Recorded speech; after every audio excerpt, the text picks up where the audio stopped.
आउज़ुबिल्लाहिमिनश्शैतानिर्रजीम बिस्मिल्लाहिर्रहमानिर्रहीम। अस्सलाम वालेकुम viewers, welcome to the food chef Nadia. आज मैं आपके साथ बहुत ही मज़ेदार किस्म की खुरमानी की चटनी की रेसिपी शेयर करने लगी हूँ, जो कि फ्रूट चाट में भी डलती है और इसके साथ इसको आप किसी भी चीज़ की ड्रेसिंग के ऊपर डाल सकते हैं, दही भल्लों पे, चना चाट पे, किसी भी चीज़ पे डाल सकते हैं। लेकिन मोस्टली ये फ्रूट चाट में ही डलती है, जो कि बहुत ही मज़ेदार लगती है। इसके लिए ये देखें, मैंने यहाँ पे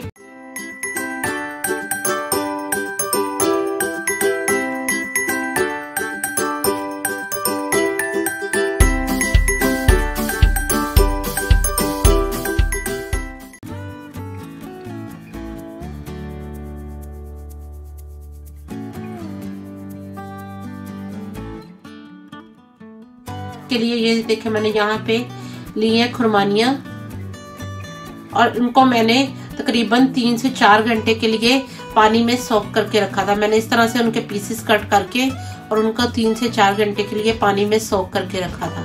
स्पाइस में हमें यहाँ पे चाहिए, मैंने यहाँ पे लिया 1 टेबलस्पून चाट मसाला, 1/2 टीस्पून लाल मिर्च का पाउडर, 1/2 टीस्पून काला नमक, 1/2 टीस्पून आमचूर और 1/2 टीस्पून नमक। 1 कप हमने यहाँ पे लिया है शुगर। तो चले अब हम इसकी कुकिंग स्टार्ट करते हैं। तो यहाँ हमने एक बर्तन लिया, इसके अंदर हम डालेंगे ये जो हमने सोक करके रखी थी खुरमानियाँ, ये डालेंगे। इसमें डालेंगे तकरीबन 1 गिलास पानी। तो इसको 5 से 7 मिनट के लिए हम कुक करेंगे ताकि ये गर्म पानी में थोड़ी सॉफ्ट हो जाए। तो यहाँ हमने ये एप्रिकॉट जो हमने खुरमानियाँ पानी में डाल के कुक करने के लिए रखी थी, ये अच्छी सॉफ्ट हो चुकी हैं।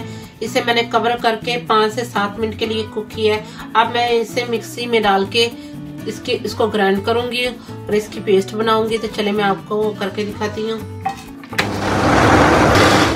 तो ये देखिए मैंने इसे मिक्सी में डाल के अच्छे से ग्राइंड कर लिया है। अब मैं इसको अपने बर्तन में वापस डालूंगी। अब हम इसे वापस अपने बर्तन में डालेंगे। ये देखिए इतनी थिक पेस्ट रेडी हुई है इसकी। इसमें कोई आपको दूसरी चीजें डालने की जरूरत ही नहीं होगी कि आप इसे डालें इसे थिकनेस देने के लिए। अब इसमें हम डालेंगे अपने तमाम स्पाइसेस जो हमने यहाँ पे चाट मसाला, लाल मिर्च, काला नमक, रेगुलर नमक और आमचूर पाउडर लिया था, ये इसमें डालेंगे।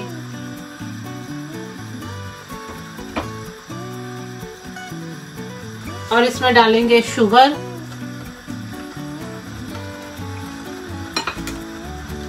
अब इसे अच्छे से मिक्स करेंगे और इसे 2 मिनट के लिए शुगर के साथ कुक करेंगे ताकि शुगर भी कुक हो जाए। तो देखिए कितनी अच्छी हमारी सॉस रेडी हो रही है और कितना प्यारा कलर आया है इसके ऊपर। अभी जैसे ये कुक होगी ये अपना कलर और चेंज करेगी थोड़ा। आप चटनी बनाने के लिए अच्छी क्वालिटी की खुरमानियाँ बाय कीजिएगा जिससे अच्छा सा कलर आए। अगर आप वो हार्ड है तो आप उसको ज्यादा थोड़े से गर्म पानी में थोड़ी ज्यादा देर के लिए उन्हें सोक करके रखिएगा।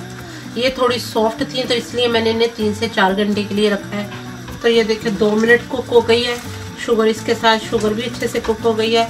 अब हम इसमें डालेंगे 1 टेबलस्पून विनीगर डालकर आप इसको किसी भी शीशे के विनीगर डालकर इसको 1 मिनट के लिए कुक कीजिएगा। उसके बाद किसी भी शीशे के जार में डाल के आप तकरीबन फिर आप चाहे इसे किसी भी चीज़ में डालें, इसको उसमें डालें, दही भल्लों पे डालें, इसको चना चाट पे डालें। ये बहुत ही मज़ेदार फ्लेवर की चटनी बनती है।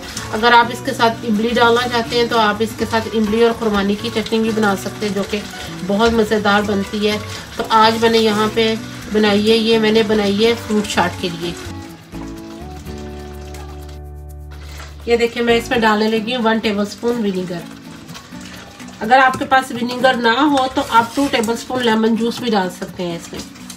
अगर आपके पास सिट्रिक एसिड है तो आप 1/2 टीस्पून सिट्रिक एसिड भी डाल सकते हैं। तो ये देखें आज खुरमानी की चटनी हमारे पास रेडी है। अब मैं इसको निकाल कर आपको बोल में दिखाती हूँ। तो ये देखिए आज हमने यहाँ पे बनाई बहुत ही मज़ेदार किस्म की खुरमानी की चटनी जो कि बहुत ही मज़े की है। तो आप भी इसे ज़रूर बनाइएगा। अगर आपको मेरी वीडियो पसंद आई तो मेरे चैनल को ज़रूर सब्सक्राइब करें। मैं आपको और मज़ीद अच्छी रेसिपियाँ आपके साथ शेयर करूँ। मेरे चैनल को लाइक करें, सब्सक्राइब करें, बेल आइकन का बटन ज़रूर प्रेस किया करें। आने वाली लेटेस्ट वीडियो सबसे पहले आपको देखने के लिए मिले। तो मिलते हैं अगली रेसिपी में। अल्लाह हाफिज़।